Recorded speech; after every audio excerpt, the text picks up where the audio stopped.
Hi, it's Max Keiser, and this is the Keiser Report, Markets, Finance, and Scandal. You know, the global economy is blowing up. The global banking system is blowing up. Sovereign debt is blowing up. You would think that there would be a slowing down of the introduction of yet more weapons of mass financial destruction, as Warren Buffett calls them. But no, over there at the Chicago Mercantile Exchange, they're introducing cheese futures. That's right, cheese futures. Now there's a way to manipulate cheese prices and create chaos in the cheese market.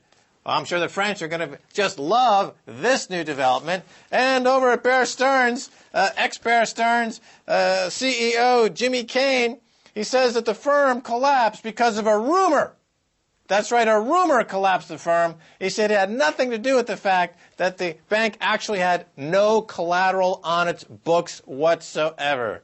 The fact that you could blow that entire bank over with a puff of a rumor had nothing to do with the fact that at the end of the day, the bank had zero assets. All it had was liabilities. It did not have a single penny of equity. And that's the state of affairs in global banking. Nobody has to have any assets on their books. As a matter of fact, Ben Bernanke is lobbying to change the Federal Reserve banking model so that the Federal Reserve Bank can have zero assets on its book. Reserveless banking.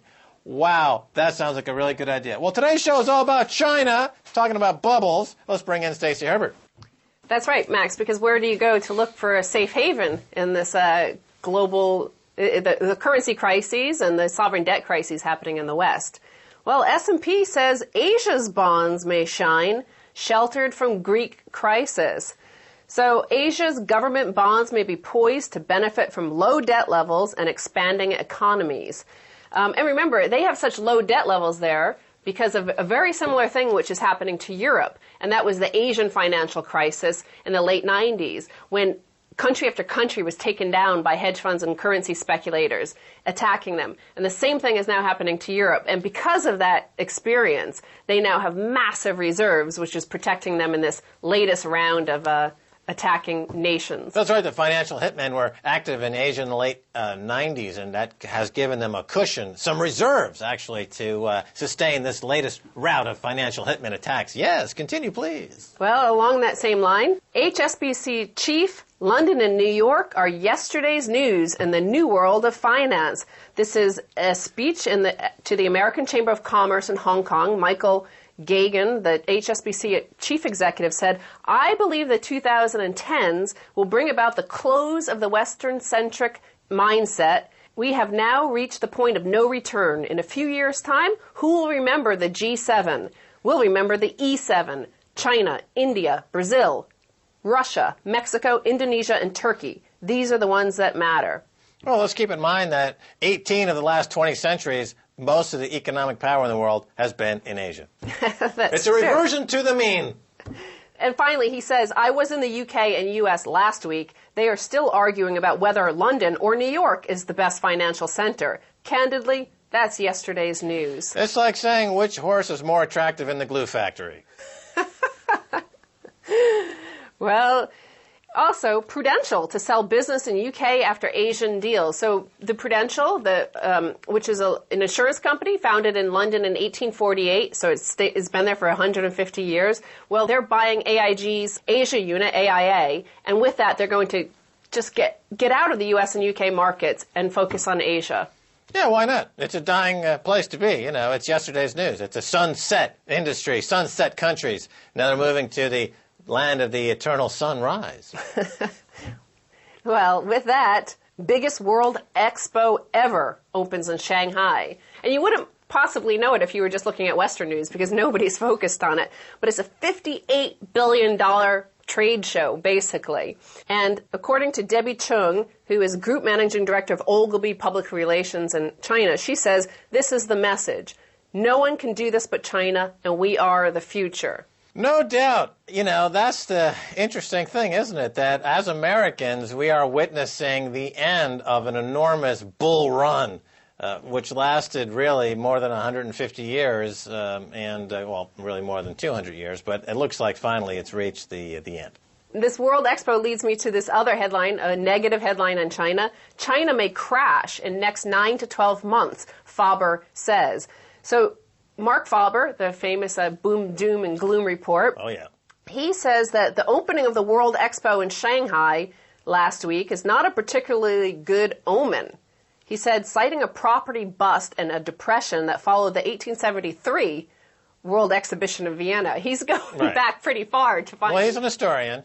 You know, there is some correlation there. Remember, there's also a correlation to building the world's highest tower right before it collapsed. And we saw that in Dubai last year with the opening up of their highest skyscraper in the history of the world. Shortly thereafter, the entire economy imploded. Which is, the tower is called Burj Al Khalifa. Right. Khalifa coming from the man who bailed out Dubai. The bailout. Man, that'd be great now if all these buildings are going to be named after bailout specialists. So instead of these stadiums in America being named after big, large corporations, they should be named after bailout specialists. So, you know, like Yankee Stadium could be renamed after some big bailout artist, like maybe some of these Chinese bailout banks. But Jim Chanos was also quoted in this article, and he's saying that China is on a treadmill to hell because it's hooked on property development for driving growth. He says that as much as 60% of the country's gross domestic product relies on construction.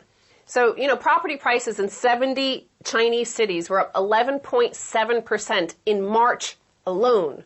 Hey, you know, it reminds me of Field of Dreams. Remember that movie in the United States? You build it and they will come. I think they're hoping that if they build this field of dreams of construction projects, at some point, somebody's going to walk out of the cornfield and occupy them, I guess. But one could also argue that it seems like China had industrialization for about 20 years and just got bored of it and has skipped on to casino gulag capitalism. Right. Because if you're having house prices rise by 11.7%. And in fact, the Chinese government has also banned any loans on third properties. Right. So the government is trying desperately to rein in, as you call it, this casino gulag model, that China is firmly gripped by it immediately. It took America decades to become under the influence of casino gulagism. Yes. But China's just hopscotch right into this dire condition. Well, this is what we're talking about in this episode. You know, we were starting with this notion that China is going to save the day. China is the safe haven. China is the place to be. China, with all their savings, will save the world. And as you pointed out, the U.S. had a 200-year bull market. Well, it lasted for 200 years. There was building, there was productive capacity built, there was a middle class built, there was a slow, long process of development. And then at the end, of course, as with many economies and empires around the world, they end it in an orgy of speculation. But China seems to have already gotten there. So, not so much a decoupling story, as some would talk about, but a really kind of a holding hands and jumping off the cliff story between the U.S. and China.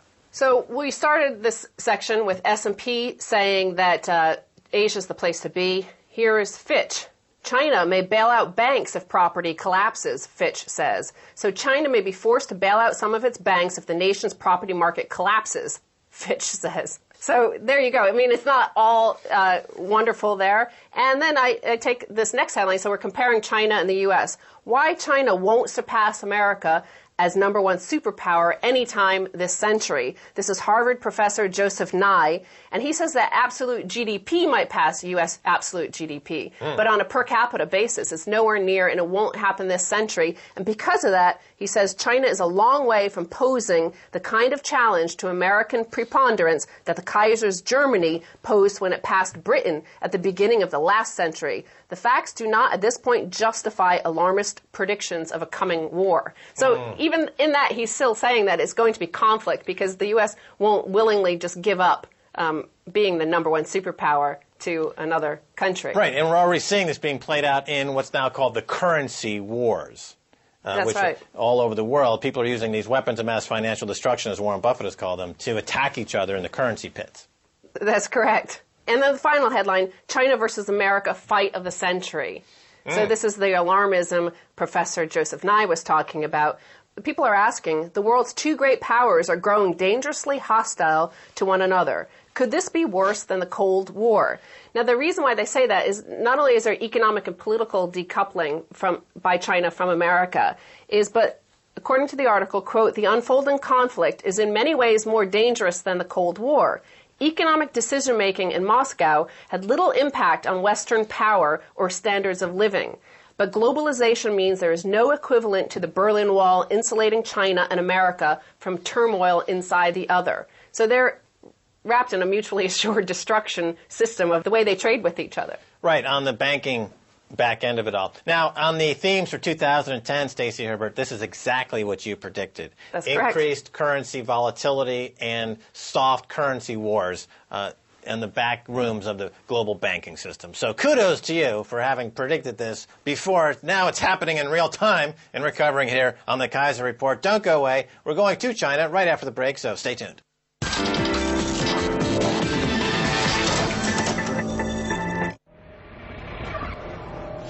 Igal Vega, sergeant of the Israeli Defense Forces. During his service, scotched a street fight. Efrain Khana, colonel of the Chilean Armed Forces, participated in keeping down a military revolt. Camila Mejia, sergeant of the U.S. Army, tried to become an American by taking part in the Iraqi war. Ranks and reasons differ, but one thing brings them together. Once, they disobeyed.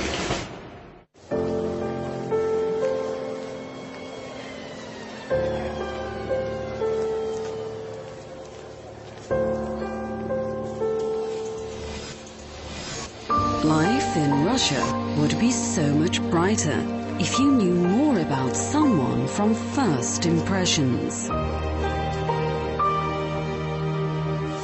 Meetfriends.rt.com.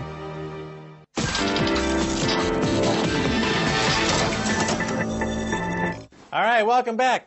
Time now to go to Hong Kong to talk to Paul Midler, author of Poorly Made in China. Paul, welcome to the Keiser Report. Hi, thank you. Well, thank you. Paul, everyone from the S&P to HSBC are saying that China is the future. If that's the case, what does the future look like in China? Well, there are a lot of people that think China is the future. It obviously has a long way to go. One of the things that a lot of people miss in China is that it is at once a very wealthy country, and it's also at the same time a country that's struggling. And I think people tend to see the high notes, like the high-speed rail projects, and they think that this is fully reflective of the entire economy. And they forget that most people are still just getting by and are earning incomes that are far below anything that you would imagine in a place like the United States. Okay, now China is spending $300 billion on high-speed trains over the next 20 years and building 100 airports in that same period of time. Tell us about the other side of this amazing story of progress, as you outlined in your recent article in Forbes, called The Cost of Driving in China. Yeah, well, this is something that that's been making the press recently, that folks are looking at the $300 billion that are being spent in China and are thinking that this is as significant as the development of the interstate system in the United States or the intercontinental railroad system in the late 19th century in the United States. And one of the features of this particular infrastructure project is that it solves a problem that China has, and that is a very expensive expressway system to go from the south to the north. In addition to the fuel costs, you have to spend another $400 or so going round trip because they charge roughly 12 cents a mile in China. And it's a problem for China because it wants people to get going. It wants people to move away from the dense coastal areas and move more towards the interior. And it's a problem because the cost of moving goods and people is expensive, and it poses an economic barrier. It's one of the reasons why the $300 billion high-speed rail project doesn't look quite as expensive as it might, because people are pricing it against an expensive tollway. Right. In the U.S., the system was called the freeways because to be able to drive on these roads was free. But what you're saying in China, it's quite expensive. Is that correct? Yeah, well, you have in the United States a little bit of toll roads. I mean, you have tolls around Chicago and New Jersey, but as a percentage of the whole, it's very limited. In China, you're talking about almost all expressways being expensive. At 12 cents a mile, you're talking about more than doubling the fuel cost of transportation. so that a gallon of gas in the United States might cost $3 a gallon. In China, it only costs roughly $4 a gallon, and it seems cheap, but actually the cost of those expressways effectively doubles the cost of fuel, making it closer to $8 or $9 a gallon. And at $8 or $9 a gallon, people just aren't willing to go anywhere except in those dense areas. And while it seems that charging a lot for expressways would be good for the environment by keeping things low density, low usage, actually what it means is that it's keeping people in very dense areas around the coast, and it's not allowing the Chinese to more freely move. Let's talk about the property bubble for a second. The clampdown on speculation in the mainland seems to have driven even more hot money into the Hong Kong property market. What is your eyewitness account in this hot money property market in China? It's a bit of a mixed bag also. I mean, on the one hand, people talk about a property bubble, and I think that you'll see that in markets like Beijing and Shanghai, prices are extremely inflated, but that in a second-tier city, or depending on how you classify it, in a city like Guangzhou, which is either first or second tier, you don't see anything near the phenomenon that you see in Beijing. Some of that may have to do with money being poured in as a result of things like the Olympics in 2008 or right now the Shanghai Expo. Some of it has to do with the fact that a lot of foreign investment tends to be attracted more to cities like Shanghai and Beijing and less so to some other cities around China. But there's no doubt about it, outside of that small phenomenon, that you have had a lot of overinvestment in China. One of the things that I described was a factory in China that had built a new expansion for $5 million. They had it revalued before it was completed at $10 million, went to the bank and borrowed the difference, taking that money and sinking into residential real estate investments. This sort of thing has been happening in China the last few years, and it's one of the reasons that China's real estate market, especially in the industrial sector and some parts of residential, have really inflated, and that they have caused a problem, and that it's forcing the Chinese government to pull back, changing rules and regulations, which is also an interesting phenomenon because it used to be you had to have some connections to get access to some of that capital in China. Now with the tightening, it means you need even less business reasons, and your political connections mean even more. So in a planned economy, I think it's actually a little bit more troublesome that the clamping down is happening because it places an even greater emphasis on political connections over business reasons for the placement of capital in China. Well, that's interesting. You bring up a couple of points there. As we covered earlier in the show, by the latest figures, 60% of China's GDP is connected in some way to the construction industry. And if you look at other economies around the world, when this percentage of the GDP to construction gets to these types of bubble-like levels, it's usually a precursor to some kind of major collapse of some kind. And you also bring up this interesting point that China, of course, is a mix of capitalism and communism, or state centralized planning, which has worked fantastically, some would argue, up until a point. But now what you're saying is that the need to have close relations on that central planning committee has become a greater factor, which could undermine this adoption of a mixed capitalist-communist hybrid. And so on the downside, what worked on the way up could exacerbate a fall on the way down. Now let's move on to ask you about your book. Quote, it's called Poorly Made in China. We've all seen the headlines about bad tires and tainted milk. Are these growing pains, just like what happened in Japan and Taiwan as they industrialized? Well, that's one of the questions that I raised actually in the book, is that, if it's true that things are getting better as we're going along in China, then why did we all of a sudden see a rash of quality failures in 2007 to 2009? Why didn't we see sort of a scaling down of quality failures starting from the middle of the decade? You almost heard of no quality scandals in the first part of that decade. 2003, 2004, 2005, when I was working in China, there were no headlines. I was writing the book, and to be frank, I wanted to predict quality problems, and then they hit, and I felt I was looking more backwards, trying to explain why we had some of those quality problems. But some of the more disturbing ones are the recent ones. The drywall case. It's been more than a year since the drywall case broke, and we still don't really know what's wrong with the drywall. I find that very disturbing, especially given the large number of scientists that are working to try to uncover that situation. The melamine case, that's also disturbing. The first time that the melamine case broke, 300,000 children were hospitalized, and untold millions of families suffered through this episode. And you could say that the people who were involved in that first scandal, even though it involved dozens of companies, you could say that they didn't know better, that they didn't know the end result. But then when the second melamine case came around towards the end of 2009, you can't say that those people didn't know better. This was so widely covered in the press that you just they can't claim innocent. But the issue in China, it's something that I try to write about, is that sometimes China's saving culture works to its detriment. That you have factories that are trying so hard to be prudent and economical that they go to extremes in a way that I think people in a country or an economy like the United States don't understand. That for literally pennies, that they're willing to place not only their consumers' lives at risk, but even economic business interests. It doesn't seem to make sense from an economic standpoint. And you see people taking these wild risks, and it suggests that something endemic in the manufacturing export culture in China. And from what I've seen, it's slightly disturbing.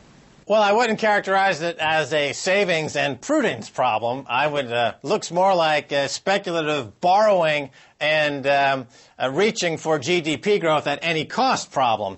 Yeah, well, that's a fair enough point. I mean, a lot of the people sometimes forget that the export sector in China is closely tied to the government sector, and that industrialists in China are carrying out political policy of Beijing.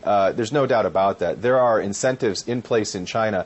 In the old days, if you were able to get a factory going, even with no profit, if you were able to put people to work and get people out of the iron rice bowl social security system, you could gain for yourself political clout. In the 90s, that focus shifted a little bit more towards your ability to bring in U.S. dollars. That was seen as a directive from Beijing, and it flowed down to the smaller municipalities, places where local factories operated. The issue in China is that you have this huge carrot out there for the industrialists, and there's no stick. So that some of these industrialists, when they go too far, there's nobody to say, hey, you've gone too far, and now comes the punishment. This problem of putting profits over people is certainly not a Chinese problem. In the United States, you just look at what Goldman Sachs has done, on their investment side of the business, and other countries with their various so-called specialties. Let's talk a little bit about Muntz TV. What is it?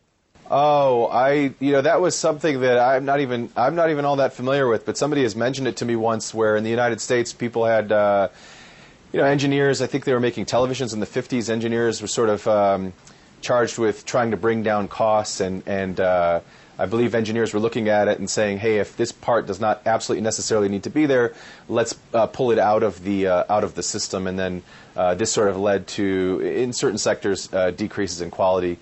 And there's something to be said when it's happening on an engineering level, and then when it's happening on a non-engineering level. Some of the projects that I've been on, one case in particular that I can think of, we sent over engineering specifications to a factory knowing precisely how much weight this product would hold as part of a scaffolding system. And the factory, without really looking into the engineering side of it, just decided to make the product smaller and smaller. And not tell us about it. So it's one thing when there's one thing when you have quality problems and you're initiating the quality problems. If in the case of the Muntz TV, you're trying to reduce the specifications for your own products, that's one thing. But what you have a lot of times in the cases of China export manufacturing are American factories, or American companies anyway, going to China, working with their suppliers to make products, and then those suppliers aren't being forthright about all of the details. And a lot of the quality problems that we've seen out of China, really the result has been we've got two parties that everybody thinks they're working together, and they're not necessarily working together because there's an issue of a lack of transparency and a lack of sharing of real information. And this has to do also, again, with the drywall case. I mean, American companies who are buying this stuff should know what's going on with the product. They have no idea. It's happened in a lot of other cases that I've worked on too, where in the case where we were making a lot of soap and shampoo out of China, that our formulation had been changed.